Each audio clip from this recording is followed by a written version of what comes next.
자, 오늘 교회됨 40일 제3부 교회됨 28일차 예물의 거룩법이라는 제목으로 하나님 말씀을 선포하도록 하겠습니다. 자, 예물은 성전 통치에 아주 매우 중요한 요소입니다. 예물은 즉 제사의 제물을 예물로 우리가 이야기를 하는데, 이 예물을 제사의 제물을 드려서 속죄를 이루어야 그 이후에 이제 축복이 임하고 하나님께서 우리 가운데 거하실 수 있는 것입니다. 아멘. 그래서 성전의 기능, 즉 속죄와 축복과 하나님이 거주하심, 즉 동행이 일어나는데, 이것을 총칭해서 우리는 하나님의 통치라고 부르죠. 그러니까 하나님 통치를 이루는 핵심이 예물을 드리는 것이다. 주님 우리에게 말씀하십니다. 그래서 하나님 앞에서 참된 예물은 오직 우리 주 예수 그리스도밖에 없죠. 나머지 모든 하나님 앞에 드려지는 예물은 바로 이 예수 그리스도를 상징하고 지시하는 것일 뿐이라고 주님 우리에게 가르쳐 주십니다. 아멘. 또한 우리가 하나님 앞에 예물을 드린다는 것은 바로 예수님의 하나님 앞에 예물 대심에 우리가 편승하는 그런 우리의 신앙 고백일 뿐이라고 주님 우리에게 말씀하고 계십니다. 신앙은 말에서 끝내는 것이 아니라 행함으로 완성하는 것이기 때문에 우리가 하나님 앞에 예물을 드리는 것도 매우 중요하다고 주님 우리에게 말씀하십니다. 그래서 예수님께서는 내 보물이 있는 곳에 내 마음이 있다고 말씀하시죠. 즉 우리가 하나님께 예물을 드리는 것은 하나님께 대한 우리의 마음을 드리는 것이라고 주님 우리에게 분명하게 말씀하고 계십니다. 아멘. 자, 우리 미가서 6장 6절에서 8절 같이 읽도록 하겠습니다. 내가 무엇을 가지고 여호와 앞에 나가며 높으신 하나님께 경배할까? 내가 번제물로 1년 된 송아지를 가지고 그 앞에 나갈까? 여호와께서 천천히 순양이나 만만의 강물 같은 기름을 기뻐하실까? 내 허물을 위하여 내 맏아들을 내 영혼의 죄로 말미암아 내 몸의 열매를 드릴까?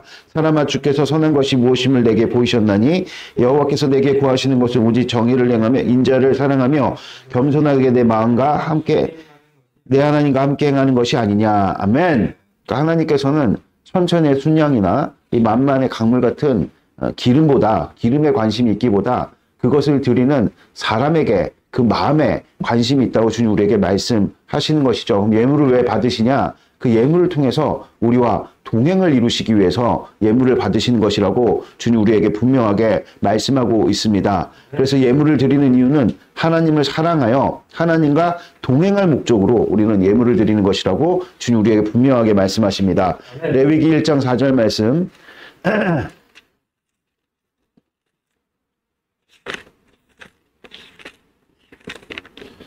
레위기 1장 4절 읽겠습니다. 시작. 그는 번제물의 머리를 안수할지니 그를 위하여 기쁘시게 받으심이 되어 그를 위하여 속죄가 될 것이니라. 아멘. 그러니까 하나님께 드리는 대표적인 예물은 제사에 쓰이는 제물을 드리는 것인데요. 이것에 대해 오늘 주님께서 우리에게 말씀하고 계십니다. 이 제물은 우리의 속죄를 위해서 드리는 예물로서 이 제물이 쓰이는 제사에는 5가지 종류가 우리가 있다고 배웠죠. 이 번제와 소제와 화목제와 속죄제와 속건제인데요. 이 5가지 제사로 인해서 우리가 속죄를 입게 되는 것이라고, 그래 거룩을 입게 되는 것이라고 주님 우리에게 분명하게 말씀하고 있습니다. 아멘. 레위기 23장 1, 2절 말씀 읽겠습니다. 여호와께서 모세에게 말씀하여 이르시되 이스라엘 자손에게 말하여 이르라. 이것이 나의 절기들이니 너희가 성회로 공포할 여호와의 절기들이니라. 아멘. 그러니까 하나님께 예물을 드리는 것, 제사에 쓰이는 이 제물을 드리는 그 일로 말미암아 속죄를 이루는 것은 물론 이 속죄 뒤에 축복을 받아서 우리가 복을 누리기 위함도 있지만 무엇보다 속죄로 인해서 거룩하게 되어서 거룩하신 하나님과 함께 거하며 동행할 목적으로 우리가 하나님 앞에 예물을 드리는 것이라고 주님 우리에게 분명하게 말씀해주고 있는 것입니다. 이를 위해서 하나님께서 이스라엘에게 7가지 절기를 주신 것이죠. 그 7가지 절기는 유월절과 무교절과 초실절과 오순절과 나팔절과 대속절과 장막절, 이렇게 7가지를 주님께서 절기를 주셔서 1년 내내 이 절기를 지키면서 하나님과 함께 동행을 이루도록 주님 우리에게 은혜를 베푸신 것입니다. 그래서 이 절기를 지키는 것은 곧 우리의 인생을 하나님께 드리는 것인데요. 이 절기의 정신이 무엇이냐? 하나님에 대한 감사를 기억하는 것이라고 주님 우리에게 분명하게 말씀하고 있는 것입니다. 이 모든 것들이 예물을 드려 속죄를 이룬 백성에게 하나님께서 허락하신 은혜라고 주님 우리에게 분명하게 말씀하고 있는 것입니다. 아멘. 자, 레위기 27장 30절에 33절. 27장 30절에 33절 읽겠습니다. 그리고 땅의 10분의 1을 그 땅의 곡식이나 나무의 열매를 그 10분의 1은 여호와의 것이니 여호와의 성물이라. 또 만일 어떤 사람이 그 11조를 물으려면 그것의 5분의 1을 더할 것이요 모든 소나 양의 11조는 목자의 지팡이 아래로 통과하는 것에 10번째 것마다 여호와의 성물이 되리라. 그 우열을 가리거나 바꾸거나 하지 말라. 바꾸면 둘 다 거룩하니 무르지 못하리라. 아멘. 우리가 살아가는 모든 것들은 다 하나님께서 주신 것이죠. 그 주신 것의 10분의 1을 주님께서 취하시겠다고 정하신 것입니다. 이는 하나님이 하나를 받으시고 그 접해 있는 나머지 9개를 다 거룩하게 만드시는 접촉의 거룩법을 이루시는 일환으로 11조를 받으신다고 주님 우리에게 말씀하고 계시는 것이죠. 그리고 또 이 11조의 내용들을 통해서 이 성전의 운행을 우리 가운데 이루시겠다는 것입니다. 이 11조를 드리지 않으면 성전의 운행이 멈춰버리게 되는 것을 주님 우리에게 가르쳐 주십니다. 민수기 8장 14절에서 19절.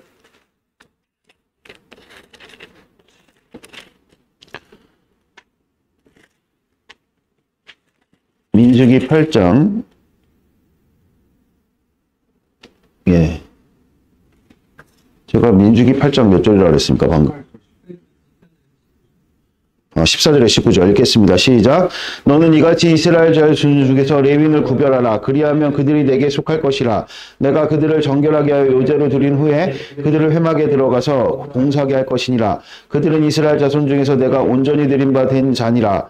이스라엘 자손 중에 모든 초태생 곧 모든 처음 태어난 자 대신 내가 그들을 취하나니 이스라엘 자손 중에 처음 태어난 것은 사람이든 짐승이든 다 내게 속하였습니다. 내가 애굽 땅에서 모든 처음 태어난 자를 치던 날에 그들을 내게 구별하였습니다. 이러므로 내가 이스라엘 자손 중에 모든 처음 태어난 자 대신 내 일을 취하느니라. 내가 이스라엘 자손 중에 레위인을 취하여 그들을 아론과 그의 아들들에게 주어 그들로 회막에서 이스라엘 자손을 대신하여 봉사하게 하며 또 이스라엘 자손을 위하여 속죄하게 하나니 이는 이스라엘 자손의 성소에서 가까이 할 때 그들 중에 재앙이 없게 하려 하였음이니라. 아멘. 오늘 주님께서 이 초태생에 관한 말씀을 하시죠. 이스라엘에 처음 태어난 사람이나 짐승이나 모두 하나님께 드리라는 것이죠. 짐승은 제물로 드리고 제사에 지내는 제물로 드리고 사람은 레위 지파 사람들을 따로 구별하여서 하나님을 섬기는 봉사의 직무를 맡기는 곳으로 주님께 바치라고 명령하고 계신 것입니다. 이는 제사법과 원리가 갖춰 하나님 앞에 제사를 드릴 때 짐승의 머리를 요제로 올려드리면 그 짐승의 몸에 나머지 붙어있는 그 몸도 거룩하게 이루는 이 같은 원리를 쫓아서 주님께서 초태생을 받으신 것이라고 주님 우리에게 말씀하고 계시는 것입니다. 아멘. 즉 초태생을 드리면 하나를 거룩하게 하셔서 나머지 모두를 거룩하게 하신다라는 접촉의 거룩법의 일환으로 이 초태생을 주님께서 받으신 것이다. 주님 우리에게 말씀하고 계십니다. 로마서 12장 1절 말씀. 로마서 12장 1절 읽겠습니다. 그러므로 형제들아 내가 하나님의 모든 자비하심으로 너희를 권하노니 너희 몸을 하나님이 기뻐하시는 거룩한 산 제물로 드리라. 이는 너희가 드릴 영적 예배니라. 아멘. 이 거룩한 산 제물은 하나님께 바쳐진 예물의 삶을 우리에게 말씀하고 있는 것입니다. 즉 나를 거룩하게 하셔서 나를 통해 접하는 사람들을 거룩하게 하실 목적으로 주님께서 우리에게 예물된 삶을 요구하고 계시는 것이죠. 즉 오제사 7절기가 이루어진 삶을 주님 우리에게 말씀하십니다. 오제사는 무엇입니까? 속죄를 의미하는 것이고 7절기는 동행을 말씀하고 있는 것이죠. 그래서 바울은 날마다 내가 죽는다 이렇게 고린도전서 5장 31절에 말씀하고 있다는 것입니다. 그러니까 내가 예수님과 함께 죽는 삶을 살 때 누군가 나로 인해서 살아나는 그런 일들이 우리 가운데 이루어지게 되는데 그것이 바로 접촉으로 이루는 거룩법이다. 주님 우리에게 말씀하고 있는 것입니다. 아멘. 로마서 5장 8절 말씀. 읽겠습니다. 우리가 아직 죄인 되었을 때 그리스도께서 우리를 위하여 죽으심으로 하나님께서 우리에 대한 자기의 사랑을 확증하셨느니라. 아멘. 예수님께서는 이 땅에 하나님의 사랑으로 오셨다. 우리에게 분명히 밝히시죠. 근데 그 사랑은 곧 우리를 위해 하나님께 온전한 제사에 쓰이는 그 제물로 바쳐지신 것으로 주님 우리에게 분명하게 그 사랑을 표현하셨습니다. 아멘. 그러니까 예수님께서 그렇게 제물이 되신 이유가 무엇이냐? 우리를 살리기 위해서다. 이것이 예물의 거룩법의 핵심이라고 주님 우리에게 말씀하고 계십니다. 예수님이 우리를 대신해서 제물이 되셨다는 것입니다. 아멘. 그래서 10절에 보니까 죽으실 뿐만 아니라 살아나셨다고 우리에게 말씀하고 계시죠. 그러므로 이제 예수님께 속한 자들은 하나님 앞에 온전한 예물이 될 수 있는 그런 삶의 길이 열렸다고 주님 우리에게 말씀하고 계십니다. 그 길이 무엇입니까? 예수님과 함께 죽어 거룩함에 이르고 예수님과 함께 살아 새 생명을 누리게 하신 일이라고 주님 우리에게 말씀하고 계십니다. 이 같은 예수님과의 온전한 연합을 통해 그 거룩한 영향력으로 접하는 모든 자에게 나타내는 것, 그 영향력을 드러내는 것, 이것이 바로 예물의 거룩법이라고 주님 우리에게 말씀하고 계시는 것입니다. 아멘. 베드로전서 1장 15, 16절.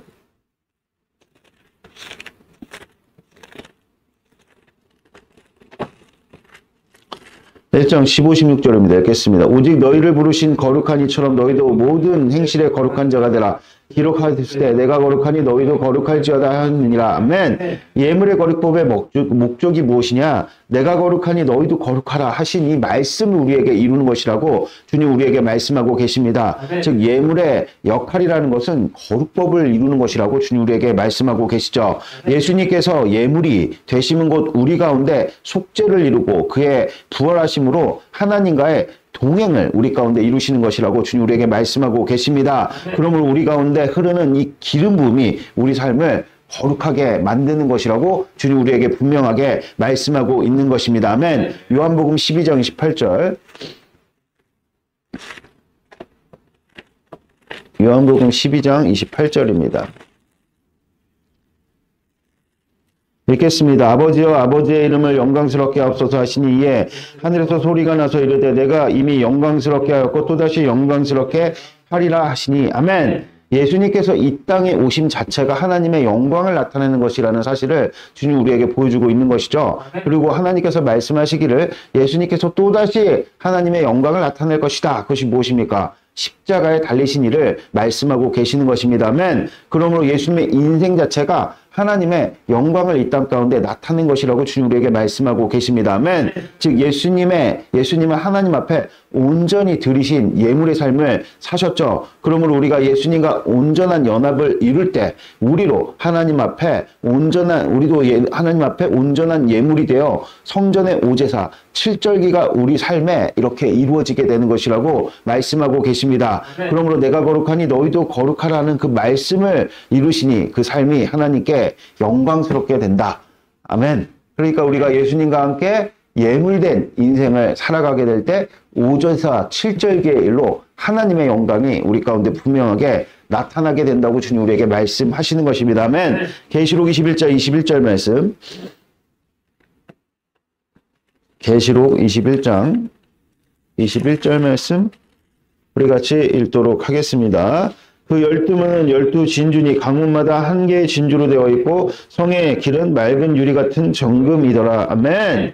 오늘 주님께서 요한사도를 통해서 천국이 무엇인지를 보여주고 계시죠. 근데 오늘 보니까 이 천국문이 값비싼 보화로 이렇게 장식이 되어 있음을 우리가 보게 됩니다. 이것은 우리가 가진 모든 이 땅에서의 재물이라는 것은 하나님의 영광을 장식하기 위한 것으로 우리에게 주어졌다는 것을 말씀하고 있는 것이죠. 그러므로 우리가 가진 모든 것을 하나님 앞에 드리는 우리가 예물이 될 때만 그것이 의미가 있게 되는 것이라고 주님 우리에게 말씀하고 있는 것입니다. 즉 우리가 가진 모든 것은 오직 하나님의 영광을 위해서 쓸 때 그것이 의미 있고 가치 있게 되는 것이라고 주님 우리에게 말씀하고 계시죠. 그러므로 우리가 온전한 예물된 삶을 살면서 하나님의 영광을 이 땅 가운데 나타낼 때 이 세상 모든 재화, 이 세상 모든 재물들이 하나님께 그 영광을 보고 영광을 올려드리려고 그 영광을 위해서 쓰여지려고 우리 가운데 몰려 들어온다. 이렇게 주님께서 우리에게 말씀하고 있는 것입니다. 영광의 법이 우리 가운데 이루어지는 것이죠.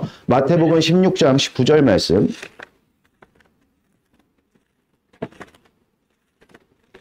마태복음 16장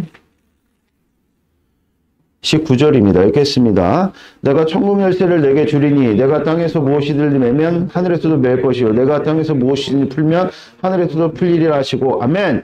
우리가 예수님과 함께 온전한 연합을 이루어서 하나님 앞에 예물된 인생을 우리가 살게 될 때 우리에게 천국 열쇠가 주어지게 된다고 주님 우리에게 말씀하고 계십니다. 다시 말해서 하나님의 영광을 위해서 우리의 삶을 내어드릴 때 그곳에 하나님의 영광이 임하니 그 영광을 보고 이 세상에 수많은 재물들이 몰려 들어오게 된다. 그 하나님의 영광을 보고 하나님께 영광을 올려드리려 수많은 재물들이 우리 가운데 몰려들게 된다는 것을 주님 우리에게 분명하게 말씀하고 있는 것입니다. 그러나 그 영광이 우리 가운데서 사라지게 되면 있던 재물도 도망간다. 주님 우리에게 분명하게 말씀하고 있는 것이죠. 아멘. 이사야서 60장 4절에서 7절 읽겠습니다. 내 눈을 들어 사방을 보라. 무리가 다 모여 내게로 오느니라. 내 아들들은 먼 곳에서 오겠고 내 딸들은 안겨 올 것이라. 그때 내가 보고 기쁜 빛을 바라며 빛을 내며 내 마음이 놀라고 또 화창하리니 이는 바다의 부가 내게로 돌아오며 이방 나라들의 재물이 내게로 옴이라. 허다한 낙타 미디안과 에바의 어린 낙타가 내 가운데 가득할 것이며 스바의 사람들은 다 금과 유황을 가지고 와서 여호와의 찬송을 전파할 것이며 게달의 양무리는 내게로 모일 것이요 느바요의 순양은 내게 공급되고 내 제단에 올라 기꺼이 받음이 되리니 내가 내 영광의 짐을 영화롭게 하리라. 아멘. 이 모든 일의 시작이 오늘 60장 1절에 일어나라 빛을 발하라 하신 일로 이루어졌다고 주님 우리에게 말씀하고 있는 것이죠. 즉 하나님의 영광이 나타나니 이렇듯 수많은 세상의 재화가 하나님께 영광을 올려드리러 몰려들었다. 이것을 주님 우리에게 말씀하고 있는 것입니다. 아멘. 이것이 바로 예물된 삶에 주어지는 천국 열쇠의 실상이라고 주님 우리에게 말씀하고 계십니다. 그런데 오직 예수님만이 하나님께 영광스럽게 바쳐진 그런 영광을 나타내는 그런 삶이셨죠. 그러면 예수님의 이 같은 삶을 요약하면 무엇입니까? 예물이 되신 삶이라고 주님 우리에게 말씀하고 계십니다. 그러니까 우리도 예수님과 연합하여서 하나님 앞에 온전한 예물된 삶을 살 때 천국 열쇠가 우리에게 주어진다고 주님 우리에게 말씀하고 계시는 것입니다. 아멘. 자, 우리 말라기서 3장 7절에서 9절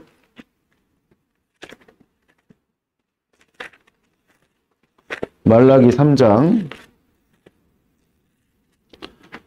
9절에서 7절에서 9절 우리 같이 읽도록 하겠습니다. 만군의 여호와가 이르노라 너희 조상들의 날로부터 너희가 나의 규례를 지키지 아니하였도다. 그런즉 내게로 돌아오라. 그리하면 나도 너희에게로 돌아가리라 하였더니 너희가 이르기를 우리가 어떻게 하여야 돌아가리까 하는도다. 사람이 어찌 하나님의 것을 도둑질하겠느냐. 그러나 너희는 나의 것을 도둑질하고 말하기를 우리가 어떻게 주의 것을 도둑질하였나이까 하는도다. 이는 곧 11조와 공헌물이라. 너희 곧 온 나라가 나의 것을 도둑질하였으므로 너희가 저주를 받았느니라. 아멘. 오늘 백성들이 저주를 받게 된 이유를 주님 우리에게 말씀하고 계신데 첫 번째로는 율례를 떠났기 때문이라고 주님 우리에게 말씀하고 계십니다. 그럼 율례를 떠난 결과가 무엇이냐? 11조를 드리지 않게 됐다는 것이죠. 그러니까 성전이 그 11조가 드려진 일로 운행이 돼야 되는데 11조를 드리지 않으니까 이 성전이 마비가 돼버린 것입니다. 그러니까 성전의 기능이 멈춰서 속죄가 이루어지지 않으니 축복도 없고 하나님의 동행하시는 일, 즉 기름 부으심의 은혜도 끊기게 되었음을 주님 우리에게 말씀하고 계시는 것이죠. 그 결과 기름 부음이 끊겨서 순환 번성의 일이 멈추게 되었다고 주님 우리에게 분명하게 말씀하고 있는 것입니다. 아멘. 요한일서 3장 15절 말씀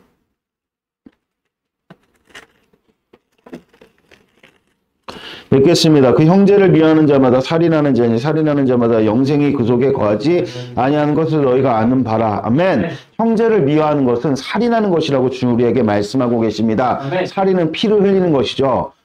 우리가 무죄한 자의 피를 흘리면 땅이 저주를 받는다 배웠죠. 그래서 이 저주는 오직 피 흘린 자의 피가 아니면 풀리지 않는다고 주님 우리에게 분명하게 영적인 법리를 설명하셨습니다. 그래서 우리 예수님께서 이 저주를 풀기 위해서 이 땅 가운데 대속하는 제물로 오셨다. 할렐루야.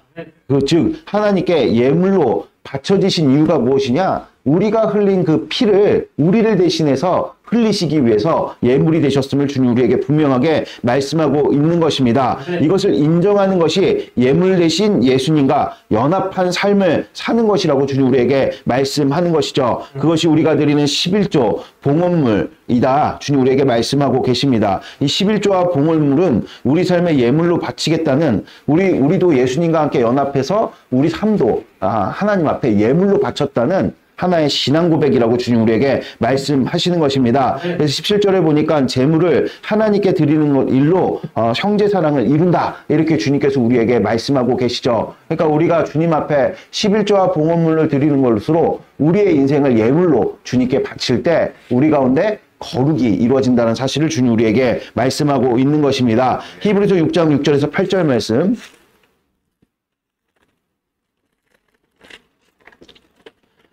읽겠습니다. 타락한 자들은 다시 새롭게 하여 회개할 수 없나니 이는 그들이 하나님의 아들을 다시 십자가에 못 박아 드러내놓고 욕되게 함이라. 땅이 그 위에 저주를 내리는 비를 흡수하여 밭가는 자들이 쓰기에 합당한 채소를 내면 하나님께 복을 받고 만일 가시와 엉겅퀴를 내면 버림을 당하고 저주함에 가까워 그 마지막은 불사람이 되리라. 아멘. 그러니까 타락하여 예수님의 십자가에 다시 이렇게 못 박는 것이 무엇이냐? 이것은 바로 예수님의 예물 되신 삶을 부인하는 사람들이다. 이렇게 주님 우리에게 말씀하고 계시는 것이죠. 그 사람들의 결과가 무엇입니까? 결국 땅이 비를 내리는 이 비를 흡수하여 밭가는 자들이 쓰기에 합당한 채소를 내지 못하는 이 가시와 엉겅퀴를 내는 상태를 주님 우리에게 분명하게 말씀하고 계십니다. 그러니까 예수님께서 하나님 앞에 예물 되심을 부인하는 것은 결국 우리 삶 가운데 속죄가 일어나지 않고 축복과 동행이 멈춰버리게 되는 그런 결과를 가져오게 되는 것을 주님 우리에게 말씀하고 있는 것입니다. 호세아 2장 19절에서 22절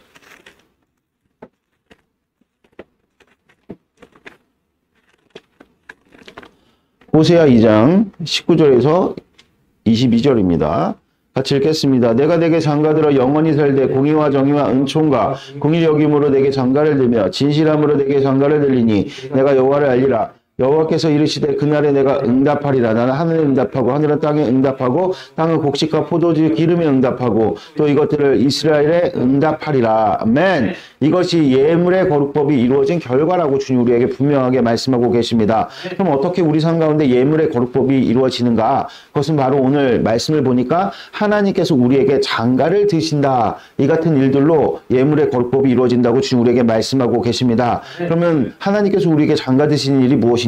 바로 우리가 예수님과 연합하는 일을 말씀하시는 것이죠. 즉 예수님께서 머리 되시고 우리가 그분의 몸이 되어 사는 교회됨을 일컫는 것입니다. 그래서 교회됨이란 예수 그리스도께서 하나님께 바쳐진 온전한 예물이 되신 것을 인정하는 것이라고 주님 우리에게 말씀하고 계십니다. 그런 자들은 자신의 삶도 하나님 앞에 온전한 예물로 내어 드리게 되어 있다. 왜냐하면 예수님 우리의 머리시고 우리가 그분의 몸이기 때문에 예수님이 예물이 되셨으면 우리도 예물된 삶을 자연스럽게 살게 되는 것이라고 주님 우리에게 말씀하고 있는 것입니다. 그런 삶의 구체적인 내용이 바로 11조와 봉헌물을 드리는 것이다. 교회 안에서 각종 헌신을 드리는 것이다. 주님 우리에게 말씀하고 계십니다. 그런 자들에게 오늘 이 호세아 2장 19절에서 22절에 말씀이 이루어지는 것입니다. 하늘이 땅에 응답하고 땅은 또 곡식과 포도주에 기름에 응답하고 이 곡식과 포도주와 기름은 이스라엘에 응답하는 이 같은 놀랍고도 복된 역사가 우리에게 일어난다는 것입니다. 아멘.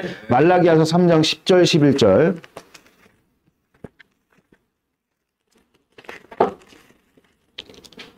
10절 11절 읽겠습니다. 만군의 여호와가 이르노라. 너희의 온전한 11조를 창고에 들여 나의 집에 양식이 있게 하고 그곳으로 나를 시험하여 내가 하늘문을 열고 너희에게 복을 쌀 곳이 없도록 붙지 않아 보라. 만군의 여호와가 이르노라. 내가 너희를 위하여 메뚜기를 금하여 너희의 토지의 수산을 먹어 없애지 못하게 하며 너희의 밭의 포도주의 열매가 기한 전에 떨어지지 않게 하리니. 아멘. 이 11조는 거룩법을 이루는 것이라고 주님 우리에게 다시 한번 강조하십니다. 하나를 거룩하게 하셔서 나머지 9개를 거룩하게 하시는 것이죠. 그 구체적인 내용은 11조는 당시에 성전을 운행하는 것으로 쓰였죠. 그래서 뭐 제사장들에게 먹을 것을 주고 또 성전을 섬기는 레위인들에게 그들의 생활을 책임지는 것으로, 그래서 그들로 온전히 성막을 섬기는 일을 전념할 수 있도록 하는 내용들로, 그런 비용들로 쓰였다는 것입니다. 이 11조를 드려야 성전이 제 기능을 발휘하게 되는 것이죠. 그때 성전의 통치가 임해 백성들의 삶에 오제사 7절기로 순환과 번성하는 일들이 일어나게 된다는 것입니다. 이것은 지금도 마찬가지라는 거예요. 내가 예수님과 함께 연합하여 온전한 예물됨, 그런 삶을 우리가 분명하게 나타낼 때 순환 번성의 일들이 우리 가운데 이루어지게 된다. 그러니까 우리도 11조 내고 봉헌문을 주님께 드릴 때 성전의 통치가 멈춰지지 않고 우리 가운데 임하게 된다는 사실을 주님 우리에게 분명하게 보여주고 있는 것입니다. 아멘.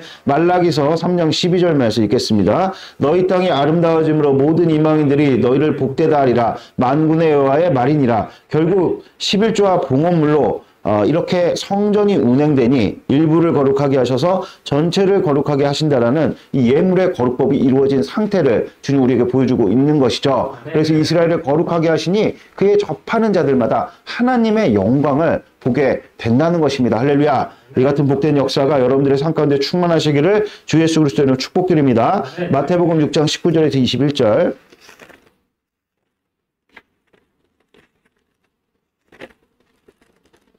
읽겠습니다. 너희를 위하여 보물을 땅에 쌓아두지 말라. 거기는 종과 동록이 하며 도둑이 구멍을 뚫고 도둑질을 하느니라. 오직 너희를 위하여 보물을 하늘에 쌓아두라. 거기엔 좀이나 동록을 해하지 못하며 도둑이 구멍을 뚫지도 못하고 도둑질을 못하느니라. 내 보물이 있는 곳에는 내 마음도 있느니라. 아멘. 재물을 땅에 쌓아두는 인생은 돈먹는 인생이라고 주님 우리에게 분명하게 경고하고 계십니다. 그러나 재물을 하늘에 쌓아두는 인생은 이 땅에서 복을 누리고 영생의 삶에서 상급을 받게 되는 그런 인생이라고 주님 우리에게 말씀하고 계십니다. 그러므로 오직 하나님께 드린 것만 진짜 내 것이 되는 거예요. 하나님께 드리지 않으면 이 땅 가운데 다 좀먹고 썩어 없어진다는 것이죠. 그래서 재물을 하늘에 쌓아야 되는데 재물을 하늘에 쌓을 수 있는 그 방법은 오직 예수님과 연합하여서 하나님께 나의 삶을 예물로 드리는 것 외에는 없다. 우리가 뭐 노력한다고 되는 일도 아니요, 이 땅 가운데 선행을 쌓는다고 되는 일도 아니요, 업적을 기린다고 되는 일이 아니라고 주님 우리에게 분명하게 말씀하고 계십니다. 아멘. 에베소서 1장 9절에서 10절 말씀. 에베소서 1장 9절에서 10절. 같이 읽겠습니다. 그 뜻의 비밀을 우리에게 알리신 것이요 그의 기뻐하심을 따라 그리스도 안에서 때가 찬 경륜을 위하여 예정하신 것이니 하늘에 있는 것이나 땅에 있는 것이 다 그리스도 안에서 통일되게 하려 하심이라. 아멘.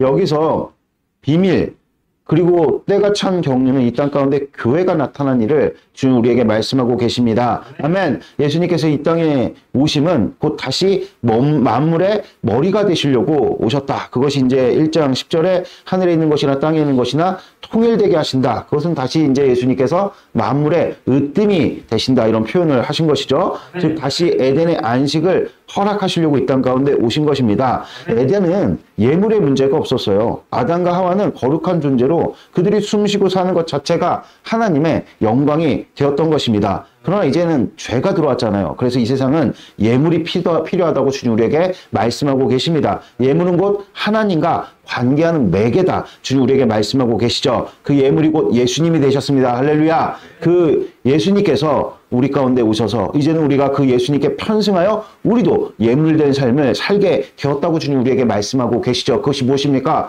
바로 교회됨이라는 거예요. 이 교회됨을 이루는 것이 무엇입니까? 우리가 하나님 앞에 11조를 드리고 또 봉헌문을 드리고 봉사와 헌신을 드리는 삶으로 그 교회됨이 우리 가운데 이루어지게 된다고 주님 우리에게 말씀하고 계십니다. 그때 비로소 생육번성 충만함이 우리 삶 가운데 임하게 되는 것이라고 말씀하고 계시는 것입니다. 마태복음 23장 23절 말씀.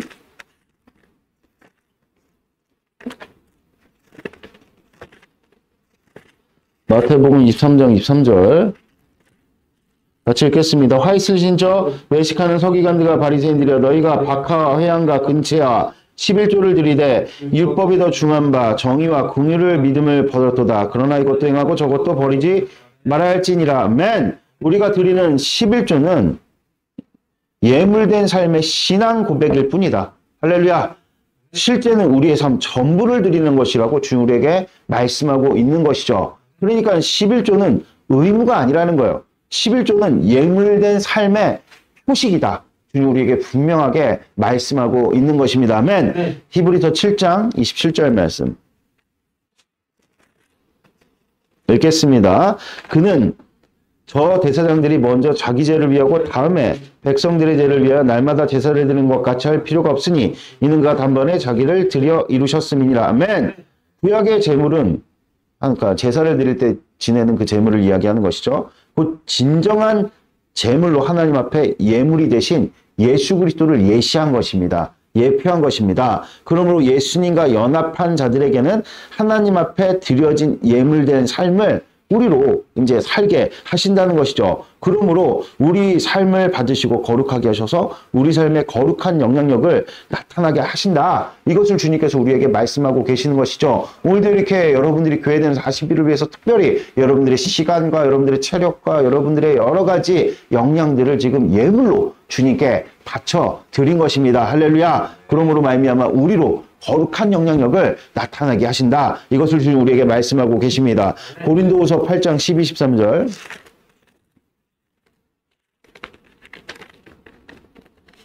읽겠습니다. 할 마음만 있으면 있는 대로 받으실 터이요 없는 것을 받지 아니하시리라. 이는 다른 사람에게 평안을 하게 하고 너희를 공고하게 하려는 것이 아니요 균등하게 하려 함이니. 아멘. 예물의 거룩법은 결국 거룩을 이루는 일로 하나님의 뜻이 우리 가운데 이루어지는 것입니다. 아멘. 그러니까 하나님의 뜻이 무엇이냐? 바로 균형을 이루는 것이라고 주님 우리에게 말씀하고 계시죠. 요한복음 12장 8절에 보니까 여인이 예수님께 나와서 향유 욕합을 깨트려 예수님께 붓죠. 그때 사람들이 그 여인을 정죄하면서 뭐라고 얘기하냐면 300데나리온으로 팔아서 가난한 자를 도와주는 것이 낫다. 이렇게 이야기하는데 이것이 인본주의라는 것입니다. 하나님께 나 자신을 예물로 내어 드릴 때만 성전의 통치가 우리 가운데 임하여서 우리를 거룩하게 하니 균등을 이루는 하나님의 뜻이 우리 가운데 이루어지게 된다는 것이죠. 그것이 대표적인 예가 사도행전의 예루살렘 교회였다고 주님 우리에게 분명하게 말씀하고 계십니다. 그래서 사람들이 각기 자신의 어떤 소유를 팔아서 직접 나눠준 것이 아니라 교회 앞에 하나님 앞에 예물로 드리니 그것이 균등을 이루어서 많이 거둔 자도 남지 아니하고 적게 거둔 자도 모자라지 않았다는 그 말씀을 주님께서 이루어 주신 것입니다. 아멘. 레위기 1장 1절에서 2절 말씀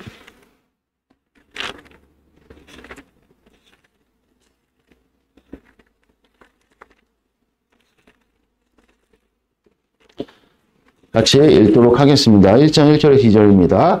여호와께서 회막에서 모세를 부르시고 그에게 말씀하여 이르시되 이스라엘 자손에게 말하여 이르라. 너희 중에 누구든지 여호와께 예물을 드리려거든 가축 중에서 소나 양으로 예물을 드릴지니라. 아멘. 여기서 예물을 드리다라는 히브리어 단어 카라부, 이 동사는 그 어원이 가까이 가다 이런 뜻이에요. 그러니까 예물을 드리는 것이 본질이 무엇이냐? 하나님께 가까이 나아가는 것이라고 주님 우리에게 말씀하고 계십니다. 하나님께서는 당신의 가까이 있는 자에게 무엇을 찾으신다 그랬습니까? 거룩을 분명히 찾으신다고 말씀을 하셨죠. 그래서 우리가 예수님과 연합하여 하나님 앞에 참된 예물된 삶을 사는 것은 우리의 삶 가운데서 거룩을 이루는 일이라고 주님 우리에게 말씀하고 계십니다. 거룩은 본질의 회복하는 일이라고 우리가 배웠죠. 그래서 먼저 우리의 삶에 에덴의 안식과 창조의 시스템이 회복을 이루게 되는 것이라고 주님 우리에게 말씀하고 계십니다. 그것이 우리의 본질입니다. 그러므로 생육 번성 충만이 우리 가운데 일어나게 된다. 예물된 삶 가운데 일어나게 된다는 것을 주님 우리에게 말씀하고 계십니다. 즉 하나님 앞에 예물이 되신 예수 그리스도의 영광이 우리 삶에 나타나 만물이 그 영광을 보고 하나님께 영광을 돌리러 나오는 일들이 있게 된다. 그게 생육번성의 일이 일어나는 일이라고 주님 우리에게 말씀하고 계십니다. 그래서 이를 우리는 하나님의 뜻대로 먼저 교회 안에서 균등을 이루는 일들이 이루어지고 그 거룩함의 영향력이 우리의 삶에 충만함에 되니 우리가 나아가는 곳마다 예수 그리스도의 이름으로 말하고 행동하는 것마다 사람들로 거룩하게 하는, 즉 정말 너희들은 아름다운 하나님의 백성이로다. 이렇게 많은 사람들이 하나님의 영광을 보게 되어서 하나님께 나오는 이런 거룩의 접촉의 거룩법을 주님께서 우리에게 이루어 주신다는 것입니다. 우리 다 같이 이제 가슴에 손을 얹고 기도를 드리도록 하겠습니다. 하나님 아버지, 오늘 이렇게 선포된 말씀을 우리에게 이루어 주시옵소서. 우리는 그리스도께서 하나님 앞에 온전히 바쳐진 예물이심을 인정합니다. 할렐루야. 그래서 우리의 인생 가운데 아버지 앞에 예물된 삶의 내용들을 우리가 충실히 11조를 주님 앞에 올려드리고 봉헌문을 주님 앞에 아낌없이 내어드리고 그로 말미암아 우리의 인생 전체를 하나님 앞에 내어드림에 인색함이 없도록 주여 우리 가운데 은혜를 베풀어 주시옵소서. 말미암아 예물 대신 그 그리스도로 말미암은 그 거룩의 영향력이 우리의 삶 가운데 충만하여서 접하는 모든 자들 가운데 너희들 가운데 정말 하나님께서 살아 계시는구나, 이 고백에 이룰 수 있는 복된 삶이 될 수 있게 해달라고 이 시간에 다 같이 하나님 앞에 주여 삼창 부르시겠습니다. 주여 주여 주여